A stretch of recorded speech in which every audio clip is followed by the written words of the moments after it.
Welcome to What They Don't Teach You in School, where we teach life. My name is Donnie Thomas, and today we're going to be discussing authenticity. Now, we started our first episode talking about purpose.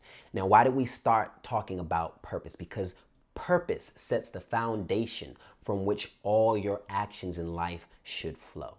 When you understand your purpose, you have a sense of confidence and fulfillment and understanding of how your actions align with the value that you bring to the world.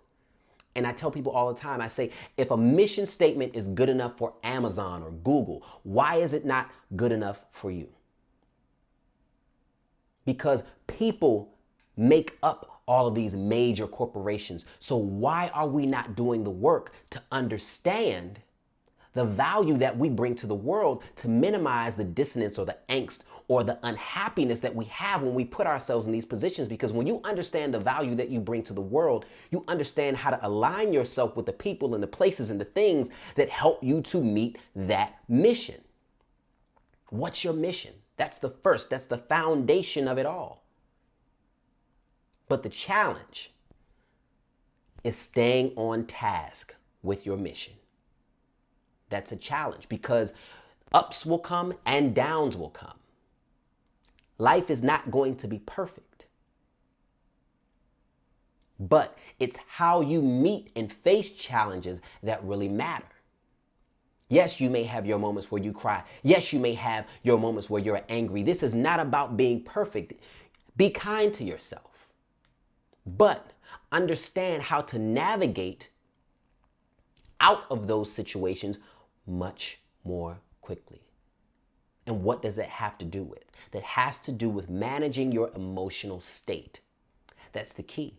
Have you ever met that person or saw that person who they always seem happy and they're hit with challenge after challenge and they seem to just accomplish and grow and build even though they're faced with all of these challenges and they still have a smile on their face? It's because they've understood how to manage their emotional state.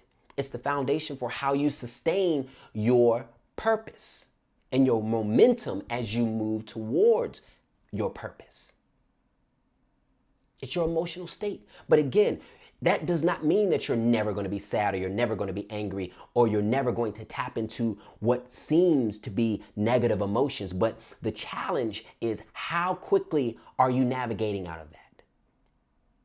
And what I did in order to exercise my emotional muscle was I started a 30 days of positivity challenge. And it's like going to the gym. If you haven't gone to the gym in a long time, then your muscles will get smaller. You won't be able to lift as much as you did when you were going to the gym more consistently. The same applies for your emotions. If you're not exercising your emotional muscles to teach you and to train your body to go to the positive, go to the positive, go to the positive, you're going to be going the opposite way. You're going to be surrounding yourself with people and places and things that require you to go to the negative, because a lot of people have not been taught how to go to the positive. And they think it's some kind of hoax or some fallacy because life has dealt them a raw deal, so they can't understand how to navigate out of it. We all will experience challenges. But the question is, how will you navigate out of those challenges? And again, it's about managing your emotional state. And when I did my 30 days of positivity challenge, again, one of the first things that you want to do is to understand gratitude. And you can go back and listen to the previous episode about gratitude. But this particular episode is about authenticity because it's about being who you are. Imagine being in an environment where you could never be your full self. You'll never be happy. Where you always feel like you are putting on in order to fit in. You won't be happy. It's because you're not being authentic to who you are. And hopefully the authentic you is a positive impact on the others around you.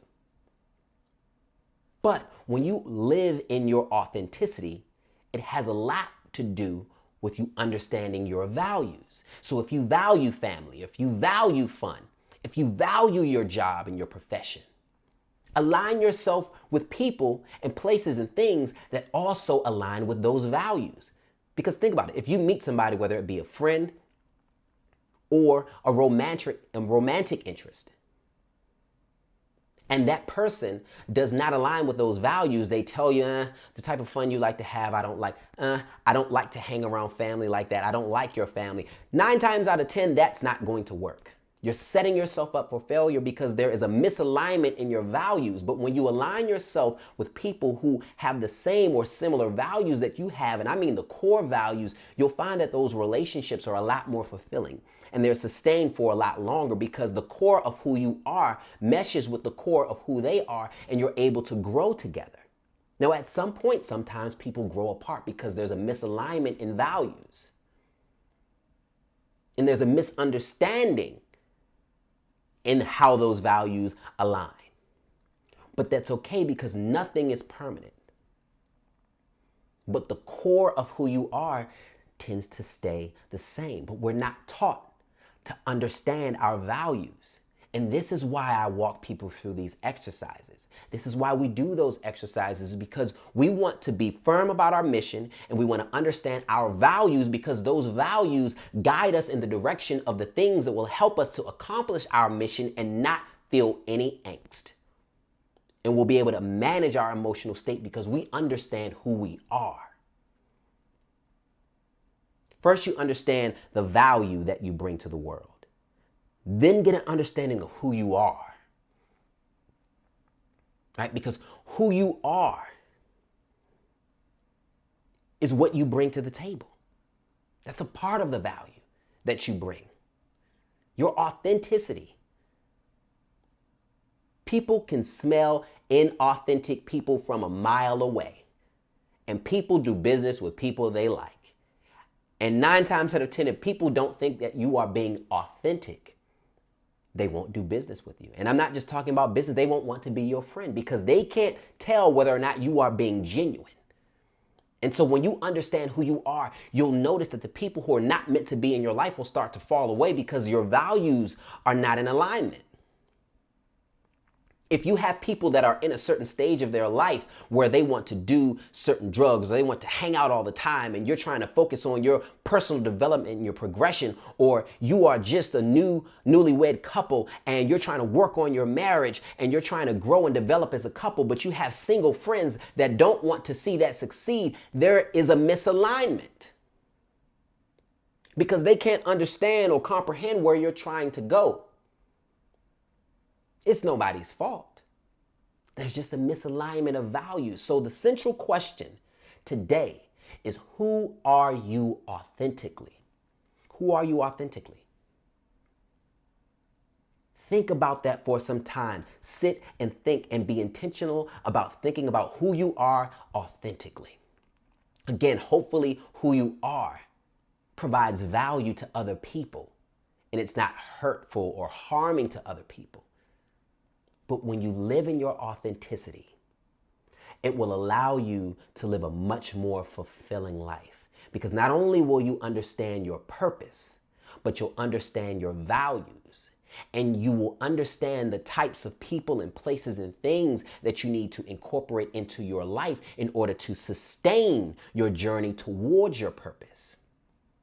And so when you lose your friends, or when you have disagreements with people that don't align with your value, or when you're meeting that new client that you're trying to bring into your community, you'll be able to engage with them in a much more meaningful way because you aren't putting on. You're being authentically you. And people will appreciate that much more because it will allow people to make an informed decision. So again, I hope that was helpful for you all. Ask yourself the question. I'm challenging you today.